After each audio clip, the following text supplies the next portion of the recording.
Insya Allah tujuannya supaya berkah juga. Jadi kalau misalnya berkah, insya Allah rumah tangganya juga baik-baik aja, aman-aman aja, bahagia-bahagia aja gitu. Jadi selalu ngasih yang terbaik aja kuncinya.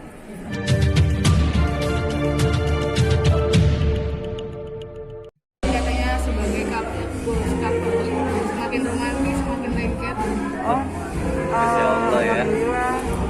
Kalau kita sih nanggepinnya kalau suatu hal yang baik, yang positif, bersyukur aja ya, gitu. Karena kan apa yang kita lakukan ya natural gitu aja, berjalan dengan apa yang kita rasain, apa yang kita lakuin. Terima kasih juga mungkin kalau ada teman-teman yang bilang kayak gitu juga. Dan malah itu bisa menjadi doa baik buat kita dan mungkin jadi ya kita semangat lagi untuk berusaha saling ngasih yang terbaik ke pasangan. Itu selalu menganggap rumah tangga itu sebagai perlombaan.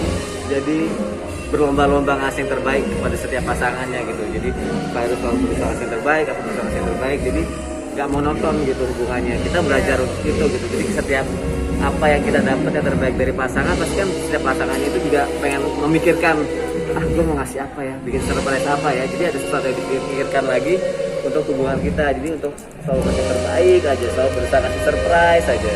Mungkin kayaknya itu kali ya. Harus sih, soalnya kan masalahnya happy ya, bersyukur sama Allah dikasih kebahagiaan luar biasa banget, punya suami yang sayang sama aku, dikasih kejutannya terus-terusan. Aku pikir tuh dia udah punya anak gitu kan, udah lewat masa-masa yang maksudnya udah mau 4 tahun nih kan, nanti bulan Mei nanti 4 tahun pernikahan aku sama Tony.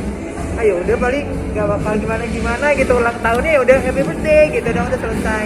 Ternyata dia ngajak aku dinner di pinggir pantai, cuma berdua doang, terus gak ada orang sama sekali, cuma kita berdua aja sama mas-masnya yang ngelayanin itu. Terus juga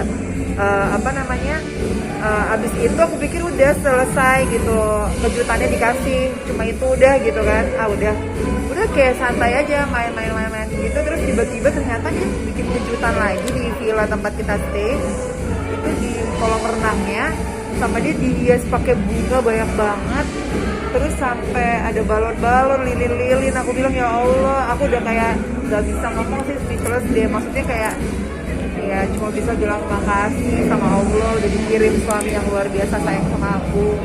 Terus yang bikin aku nangis tuh sebenarnya si pas ngasih aku surat gitu, dan isi suratnya dia itu membuat aku kayak gak nyangka anak kecil itu bisa nulis gitu. Dan kayak jadinya aku yang tadinya maksudnya bisa nahan nangisnya, jadi nangis gara-gara suratnya dia gitu. Terus habis itu senang ada kakak-kakaknya dia, keluarga dari kakak-kakak aku juga datang.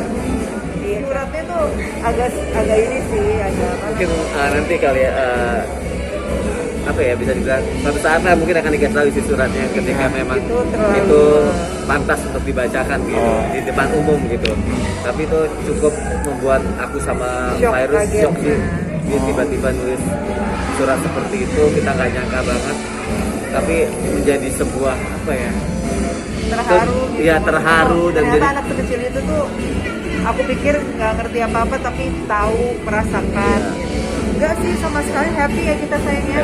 Pas sayang sama adiknya juga perkembangannya semakin baik gitu kan. Jadi kayak ya alhamdulillahnya, maksudnya kita sama-sama saling menjaga, abang sama adiknya juga saling menyayangi. Allah aja ya, pengen sih gitu, tapi nggak mau terlalu yang gimana banget. Maksudnya pokoknya diserahin sama Allah aja. Kalau memang Allah kasih ya alhamdulillah, kalau memang rezekinya. Tapi kalau memang belum rezeki ya nggak apa-apa.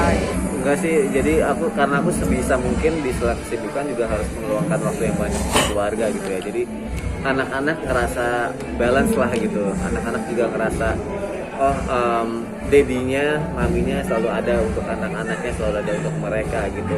Jadi di saat mereka butuh, kita selalu ada buat mereka. Jadi kan orang tua memang sejatinya kan selalu harus hadir di saat yang tepat untuk anak-anaknya ketika dibutuhkan gitu kan. Dan momen-momen penting dalam anak itu, golden momennya semua, perkembangannya, kita jangan sampai ketinggalan. Dan anak juga berharap kalau orang tua di bisa menjadi bagian dari pertumbuhan dirinya buat mereka gitu kan. Dan itu yang selama ini aku sama Faiz berusaha lakuin buat anak-anak sih.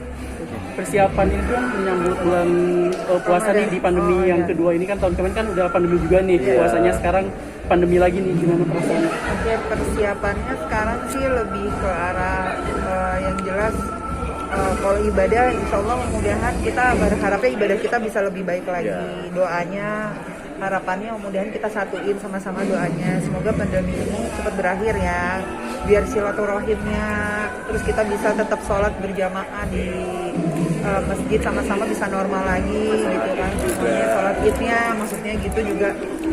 Harapannya sih kita bisa lebih baik dalam agama, kesehatan, dan Indonesia dan dunia ya tentunya. Dimasakin deh, soalnya Dimasakin bukan puasanya gitu, tajil-tajilnya, variasi tajil-tajilnya, disiapinnya macam-macam tuh yang ditunggu-tunggu banget. Terus yang pasti adalah dimana kita bisa sholat tarawih sama keluarga sih, itu paling dirindukan banget gitu ya. Tahun lalu kita ngejalanin itu di rumah gitu sama keluarga. Tahun lalu banyak hikmah yang bisa didapat ketika awal pandemi gitu kan. Jadi akhirnya bisa sholat tarawih bareng keluarga. Mungkin tahun ini kita lihat situasi, tapi paling enggak itu yang memang harus kita lakukan juga sih. Sholat tarawih bareng keluarga, buka puasa bareng keluarga, sesibuk apapun. Pokoknya hal-hal kayak gitu tuh yang harus kita bilang di bulan Ramadan. Pokoknya kalau Sony sama anak-anak itu di bulannya cuma bulan puasa, walaupun ada mbak di rumah kan nggak pulang ya. Lebaran kan memang kan pemerintah sudah bilang kalau nggak boleh pulang nih, nggak boleh mudik. Dia pengen walaupun ada mbak di rumah, aku pengennya kamu tetap yang masak gitu. Ya udah iya, aku bilang, dan aku juga happy sih, senang kan masakannya bisa variatif juga gitu ya. Terus juga bisa ibadah bareng-bareng. Sebuah. Dia sukanya yang manis-manis. Aku selalu minta sop buah sama dia. Enggak dong, kan kita olahraga, kita hobi olahraga. Jadi kalau seandainya manisnya pun kita tuh kayak lebih ke arah yang sehat-sehat.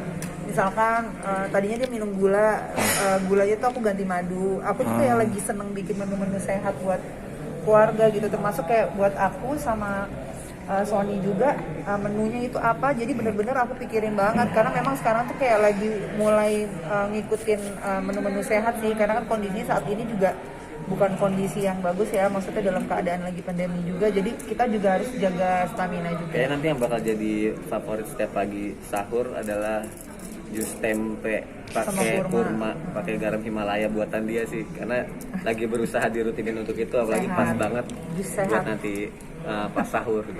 Itu sih yang tadi kita bilang, menganggap sebuah hubungan ini adalah perlombaan, saling berlomba-lomba ngasih yang terbaik. Dan di Islam kan juga diajarin romantisme terhadap pasangan itu menjadi sebuah ibadah bagi suami istri, dan nilai pahalanya juga besar. Jadi makanya yang kita cari di sini bukan cuma ngedapetin kasih sayang sesama, tapi juga nyari pahala juga untuk itu gitu kan.